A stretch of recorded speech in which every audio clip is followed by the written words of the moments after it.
Je fais cette vidéo parce qu'il fallait que je réagisse à ce truc que j'ai vu passer et je pensais que c'était un poisson d'avril. Je pense que notre problème aujourd'hui, et ça fait l'objet d'une concertation, c'est la question globale de l'orientation. De l'orientation qu'on ne doit pas définir au moment où on remplit ses choix Parcoursup, mais pour lesquels je pense que c'est très important. Et ça a été un des thèmes de la réunion, de l'échange que j'ai eu avec les recteurs la semaine dernière. Il faut se préparer très jeune, enfin dès le départ, presque depuis la maternelle, à réfléchir à la façon dont on se projette dans une formation et dans un métier demain. Voilà la petite phrase signée Elisabeth Borne qui m'a fait bondir de mon canapé au moment où je l'ai lu et que j'ai constaté que c'était pas un fake et que c'est vraiment ce qu'elle a dit. Alors moi, je sais pas pour vous, mais moi, quand j'entends ça, j'ai une douce impression de glisser tout droit dans le livre d'Aldous Huxley, Le meilleur des mondes. C'est en fait un roman pour ceux et celles qui ne l'ont pas lu. Alors je l'ai pas lu dans sa totalité, je vais pas me claquer les bretelles devant vous en mettant en avant ma culture, parce que je le connais ce livre, mais je suis pas allé jusqu'au bout. En gros, c'est un roman dystopique où chaque être humain est programmé dès la naissance pour remplir sa fonction dans la société, sans jamais remettre en question sa place. Chacun sa case, chacun son rôle, chacun sa vie, et une vie toute tracée. C'est pour, on va dire, dans l'idée, un monde qui serait stable et désespérément déshumanisé. Eh bien, écoutez, Madame la Ministre, on dirait qu'on y est presque. Sauf qu'ici, au lieu de conditionner génétiquement les enfants, on leur colle un projet professionnel entre deux coloriages et une comptine. Dis-moi ce que tu veux faire quand tu seras grand. Mais attention, choisis bien, parce que ça commence dès maintenant. Moi, je me fais toujours une petite blague depuis que j'ai ma fille en disant que, et surtout depuis que Gabriel Attal a été catapulté Premier ministre, je fais toujours une petite blague comme ça avec mon entourage en disant que, voilà, ma fille, dans 5 ans, elle pourra travailler, elle a 15 mois aujourd'hui, donc dans 5 ans, elle pourra travailler chez McKinsey pour pouvoir prétendre à un poste au gouvernement quand elle aura 10 ans. Je fais toujours ces petites blagues-là. Bah là, apparemment, on y est. Donc, ah ouais, ok, d'accord, bien sûr, les enfants, ils parlent souvent de métiers. Ils veulent être pompiers, vétérinaires, astronautes, etc., etc. D'ailleurs, ça me rappelle une vidéo que j'avais faite sur la multipotentialité et des difficultés qu'on a quand on est dans une phase de réorientation, de reconversion, voire même choisir son orientation tout simplement. Voici ce que je disais. À quoi bon rappeler ce moment de votre vie où l'on vous demandait qu'est-ce que tu veux faire quand tu seras grand? À l'époque, vous répondiez des réponses de métier en fonction de vos Playmobil, de vos jouets. Donc pompier, astronaute, médecin, vétérinaire, prof, Batman. Une fois à l'âge adulte, ça se complique. Vous n'êtes toujours pas à l'aise pour répondre à cette première question que tout inconnu vous pose. Et toi, tu fais quoi dans la vie? C'est la question qui vous place automatiquement dans une case, alors que vous êtes bien plus que cela. Alors oui, au début, quand on est gamin, on veut tous exercer peut-être le métier de ses parents ou en fonction de ses jouets. Moi, je voulais être un ninja. Bon, c'est sûr, c'est mignon, mais c'est pas un métier à proprement parler. Mais c'est notre façon d'explorer le monde quand on est enfant. Et c'est pas juste une note d'intention pour une carrière sur LinkedIn. Mais là, on glisse vraiment dangereusement d'un jeu d'imitation à une injonction à la projection. Et on va pas se mentir, entre nous, si on suit cette logique, on va avoir un sacré paquet de princesses et de pompiers sur le marché de l'emploi d'ici 2045. Ce que démontre en fait brillamment le sociologue Bernard Lahire, c'est ce détournement de la mission de l'école. Alors non, l'école, c'est pas une agence de placement précoce. Son but, c'est pas de faire des mini-professionnels dès l'âge de 3, 4, 5 ans.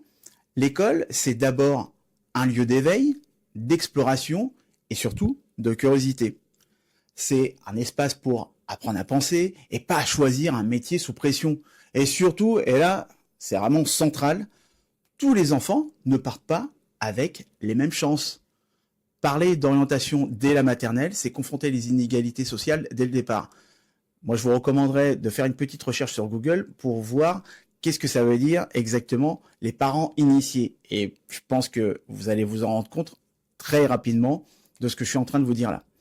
Donc enfin, en fait, les enfants qui sont issus de milieux favorisés auront le bon capital culturel, le bon capital social, les bons mots, les bons rêves aussi. Et les autres, on leur dira qu'il faut rêver grand. Mais on leur fournira à peine de quoi croire que c'est possible. Et ça, c'est le fameux choix sous contrainte. On ne choisit pas librement quand on ignore que d'autres choix existent. Et après, je me permets aussi, je peux comprendre pourquoi elle a dit ça, et quand je vois certains parents,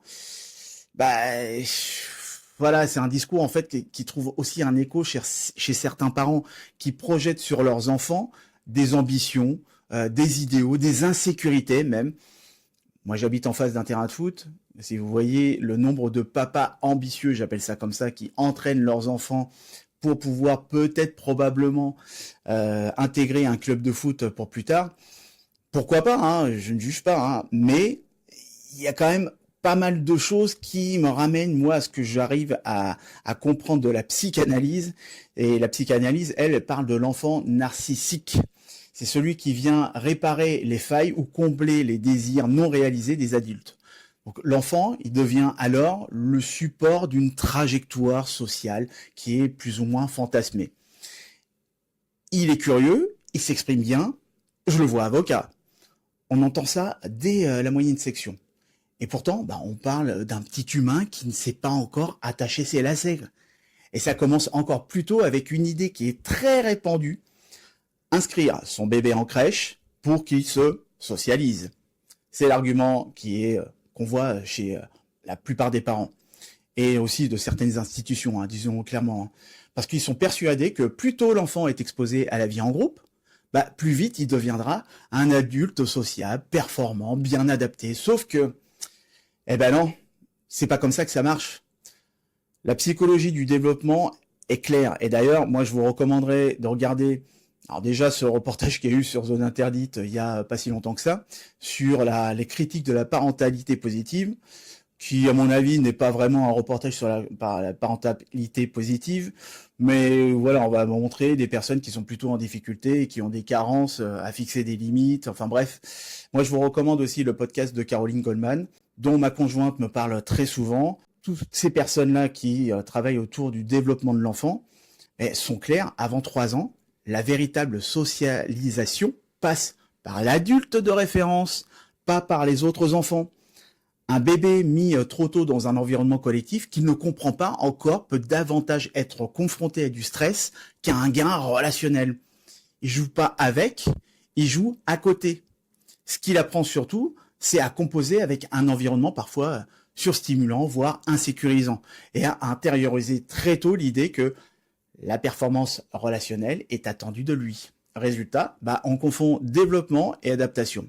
On valorise le fait qu'un enfant s'adapte vite, comme si c'était un signe d'épanouissement, alors qu'il pourrait bien s'agir d'un signe de repli, de résignation ou d'hypervigilance. Laissez en fait aux enfants le droit de ne pas encore savoir. Laissez aux enfants le luxe de l'ennui, de l'exploration, sans objectif. Voilà ce qui les aidera plus tard, à savoir qui ils sont, et pas à simplement répondre à ce qu'on attend d'eux. Parce qu'au fond, un monde où tout est déjà décidé pour nous dès la maternelle, c'est pas un projet éducatif, c'est une dystopie.